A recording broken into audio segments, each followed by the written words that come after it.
ఆయన ఆ యొక్క కన్య అయిన మరియా యొక్క గర్భం నుండి ఆయన పరిశుద్ధాత్మ ద్వారా ఆయన జన్మించాడు. ఆయన ఎంతో తగ్గించుకుని మన స్వరూపాన్ని ధరించుకుని ఆయన ఈ లోకానికి వచ్చాడంటే ఎంత ధన్యులు మనం, ఎంత గొప్ప ఆశీర్వాదము, ఎంత ధన్యత అది. యేసు ప్రభువారు నిన్ను నన్ను ప్రేమించడానికే కదా ఈ లోకానికి వచ్చాడు. యేసయ్య మన వైపు చూస్తున్నాడు. మనము యేసు వైపు చూడాలి. అందుకే ఈ లోకానికి ఆయన రక్షకుడుగా వచ్చాడు. రక్షకుడు అంటే రక్షించేవాడు, రక్షకుడు అంటే త్రోసివేసేవాడు కాదు, రక్షకుడు అంటే కొట్టివేసేవాడు కాదు, రక్షకుడు అంటే నిన్ను గెంటి వేసేవాడు కాదు, రక్షకుడు అంటే నిన్ను తిట్టేవాడు కాదు. రక్షకుడు అంటే ప్రభు అయిన యేసుక్రీస్తు ప్రేమ స్వరూపి. ఆయన నిన్ను దరి చేర్చుకుంటాడు, నిన్ను ఆయన చేర్చుకుంటాడు. ఆయన ఒడిలో నీవు ఉండాలని ఆయన ఎంతో సంతోషపడుతున్నాడు. ఆయన నేడే ఆయన రక్షణ పొందుకో, నేడే ఆయన నమ్ముకో, సిద్ధపడి ఉండమని ఆయన ఈ లోకానికి వచ్చాడు. పాపులమైన మన కొరకు ఆయన భూలోకానికి రావడం అదే. మనం ఎక్కడైతే నశించిపోతామని, ఎక్కడైతే మనం నరకానికి వెళ్ళిపోతామని, పాపులమైన మన కొరకు ఆయన భూలోకానికి వచ్చి మనల్ని రక్షించడానికి వచ్చాడు. మనల్ని క్షమించడానికి వచ్చాడు. ఆయన ఎంత గొప్ప దేవుడు! ఆయన క్షమించే దేవుడు, ఆయన రక్షించే దేవుడు, మన కోసం ఆయన ప్రాణాలు పెట్టిన దేవుడు. ఆయన నిజమైన యేసుక్రీస్తు. అందుకే ఏళ ఎనగా మనకు ఒక శిశువు పుట్టాను. ఆయనే మనకి ఈ లోకానికి బహుమానమై ఉన్నాడు. మనకి ఈ బహుమానం ఎవరు? ప్రభు అయిన యేసుక్రీస్తు వారే పెద్ద బహుమానం అయి ఉన్నారు. మనకి ఎవరైనా పిల్లలు పుడితే మనకు బహుమానాలే కదా, మన పిల్లలు మనకు బహుమానాలు. కానీ మనకు లోకంలో ఉన్న యేసుక్రీస్తు వారి లోకంలో అందరికీ ఒక బహుమానం. ఆయనే మనకు బహుమానంగా వచ్చాడు. మన పిల్లలను మనము బహుమానాలు అనుకుంటాం, మన పుట్టిన పిల్లలను పుట్టినరోజు చేస్తాం, నూతనమైన దయాకిరీటాలు యేసయ్య ఇచ్చాడని మనం అనుకుంటాం. మనకు కుమారుడు బహుమానమే అనుకుంటాం, మన కుమార్తె బహుమానం అనుకుంటాం. మనకు మాత్రమే మన కుమారులు బహుమానాలు. కానీ ఈ లోకమంతటికి మనందరికీ, లోకంలో మనందరికీ ఒక కుమారుడు పుట్టాడు. ఆయనే ప్రభు అయిన యేసుక్రీస్తు. ఆయనే మనకి బహుమానంగా ఈ లోకానికి వచ్చాడు. మనకు కుమారుడు అనుగ్రహింపబడిన ఆయన భుజం మీద రాజ్యభారం ఉండును. మన మీద ఉన్న పాప భారాన్ని తీసివేసి మన మీద ఉన్న భారాన్ని తీసివేయడానికి యేసుక్రీస్తు వారు ఈ లోకానికి వచ్చాడు. మన మీద ఉన్న భారాన్ని తీసివేసి ఆయన మోయడానికి వచ్చాడు. ఆయన మన మీద ఉన్న భారం అంతా తీసివేసి మనకి తేలిక చేసి, మనలో ఉన్న దుఃఖాన్ని తీసివేసి, వేదన తీసివేసి, సంతోషాన్ని ఇవ్వడానికి, మన తేలిక చేయడానికి ఆయన వచ్చాడు ఈ లోకానికి. మన మీద ఉన్న భారం తీసివేసి ఈ లోక భారం అంతా కూడా, ఈ లోకంలో ఉన్న అందరి భారములు ఆయన మోయడానికి వచ్చాడు. ఆయనే ప్రభు అయిన యేసుక్రీస్తు వారు. ఎంత ప్రేమ స్వరూపి ఆయన, ఎంత గొప్ప దేవుడు ఆయన. నిన్ను నన్ను ప్రేమిస్తున్నాడంటే ఆయన కేవలము రక్షించేవాడు కాబట్టి, ఆయన జగద్రక్షకుడు కాబట్టి, ఆయన ప్రేమమూర్తి కాబట్టి, ఆయన నీ మీద నా మీద ఆయన అంత ప్రేమను చూపిస్తున్నాడు. నిన్ను ప్రేమించాడు కాబట్టి ఆయన ఈ లోకానికి వచ్చాడు. నిన్ను రక్షించడానికి, నిన్ను కాపాడటానికి, నిన్ను క్షమించడానికి, నీతో ఉండడానికి ఆయన వచ్చాడు. అందుకే చూడండి, ఆయన భుజం మీద రాజ్యభారముండును. మన భారాన్ని ఆయన మోస్తున్నాడు. మన మీద ఉన్న భారాన్ని తీసివేయడానికి, ఆయన మోయడానికి ఎంత గొప్ప దేవుడు! ఆశ్చర్యకరుడు కదా ఆయన ఆశ్చర్యకార్యాలు ఎంత ఆశ్చర్యమా! అసలు ఆశ్చర్యకరుడు అంటేనే ఎంత ఆశ్చర్యాలు చేసేవాడు. కంటికి కనబడడం, హృదయానికి గోచరమైన ఎన్నో ఉన్నాయి అన్నాడు కదా యేసుప్రభువు వారు. అందుకే ఆయన ఆశ్చర్యకరుడు అన్నారు. మనం ఈ కళ్ళతో చూస్తున్నామంటే అది ఆశ్చర్యం కదా, మనం మాట్లాడుతున్నామంటే ఆశ్చర్యం కదా. అంత గొప్ప దేవుడు. ఆకాశాన్ని భూమిని కలుగు చేశాడు. ఆయన ఆశ్చర్యకరుడు కాదా? ఆకాశంలో సూర్యుడిని చంద్రుడిని మనకి వెన్నెలివ్వడానికి, వెలుగునివ్వడానికి ఆ సూర్యుడి చంద్రుడిని కలుగు చేయలేదా? నక్షత్రాల్ని ఆయన కలుగు చేయలేదా? అందుకే ఆయన ఆశ్చర్యకరుడు అన్నాడు. ఆయన నదులు, జలరాశులు ఎన్ని కలుగు చేయలేదా? కాలువలు, నీటి కాలువలు, నదులు ఎన్నెన్నో, అది ఆశ్చర్యం కాదా? మంచి ప్రకృతినిచ్చాడు, మంచి చెట్లనిచ్చాడు, అది ఆశ్చర్యకరుడు కాదా? ఆయన మన తినడానికి, త్రాగడానికి మంచి ఆహారము, మంచి నీళ్లు కలుగు చేయలేదు. ఆయన ఎంత ఆశ్చర్యకరుడు! ఆయన ఈ లోకానికి రావడమే మనకు ఆశ్చర్యం. ఆయన రావడమే మనకు ఆశ్చర్యం. ఆయన రావడమే మనకు ఆశ్చర్యకరుడు. ఆయన చూడండి, ఆలోచనకర్త ఆయన గొప్ప ఆలోచన కలిగి ఉన్నాడు మన కొరకు. నీవు నేను నశించిపోవడం ఆయనకి ఇష్టం లేకే ఒక ఆలోచన కలిగి ఈ లోకానికి వచ్చాడు. ఆయన మనలను క్షమించాడు, ఆలోచనతో మనలను రక్షించాడు. ఆయన ఆలోచనకర్త. అంటే ఈ లోకమంతా మన అందరి గురించి ఆయన ఆలోచిస్తున్నాడు యేసు ప్రభువారు. ఆయన ఆలోచించాడు కాబట్టే నిన్ను కలుగు చేశాడు, నిన్ను పుట్టించాడు. ఆయన ఆలోచనకర్త కాబట్టి ఈ లోకాన్ని, ప్రపంచాన్ని, ఇదంతా కూడా ఆయన మన కొరకు కలుగు చేశాడు. మన కొరకు ఇదంతా కూడా ఆయన సిద్ధపరిచాడు. అందుకే ఆయన ఆలోచన వేరు. కంటికి కనబడవు, చెవికి వినబడవు, హృదయానికి ఎన్నో గోచారమైన అన్నాడు ఆయన.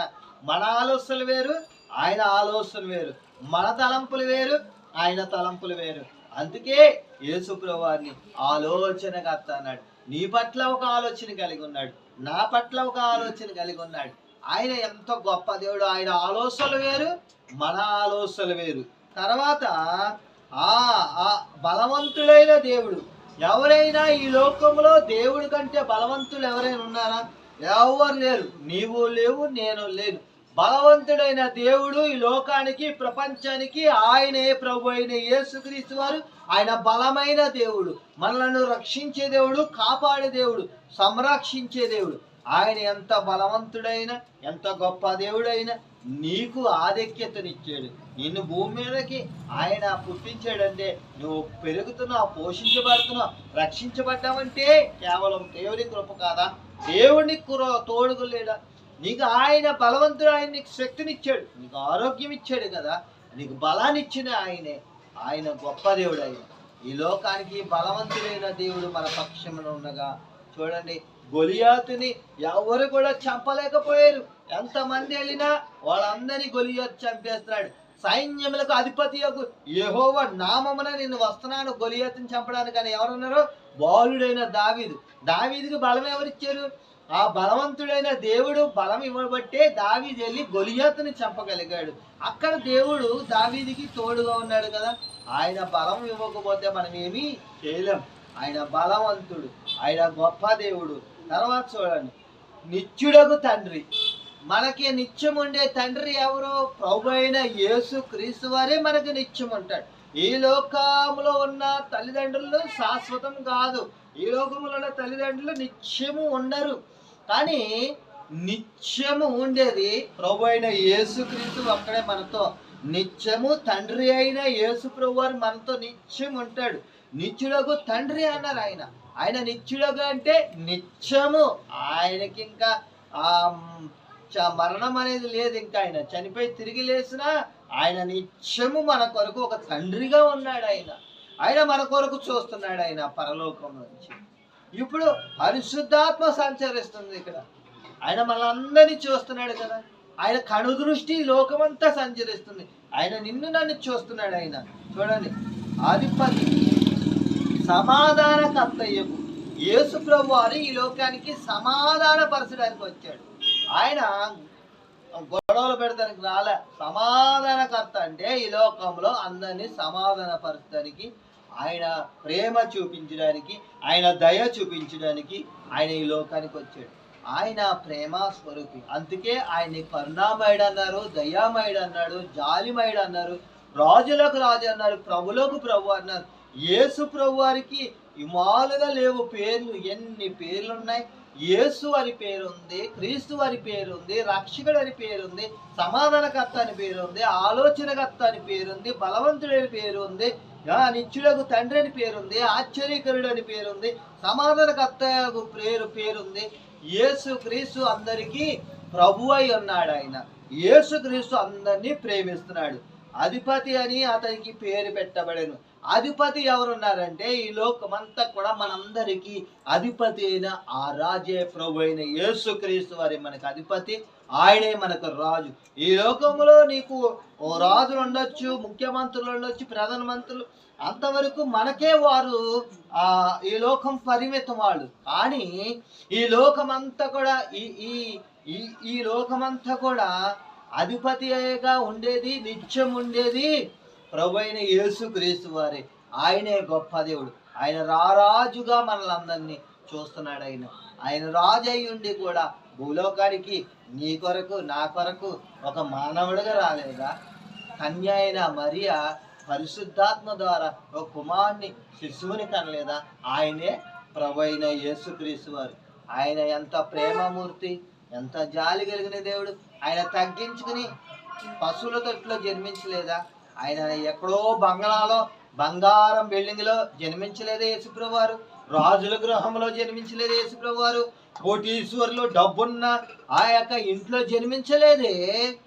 అయినను తండ్రి అయిన యేసుప్రభు వారు మన మీద ఉన్న ప్రేమను బట్టి మన మీద పక్షపాతం చూపించకుండా అందరూ ఏ భేదం లేదు, అందరినీ సమానంగా చూడాలనే కదా ఆయన తగ్గించుకుని ఒక చిన్న తొట్టెలో ఆయన పశువుల స్థలంలో ఆయన జన్మించలేదా? ఆయన నీ కోసం నా కోసం కదా తగ్గించుకుని భూలోకాల్లో జన్మించాడు కదా. ఎంత గొప్ప దేవుడు అయినా, ఎంత ప్రేమమూర్తి. ఆయనే మనకి ప్రపంచం అంతా ఒక బహుమానంగా వచ్చాడు.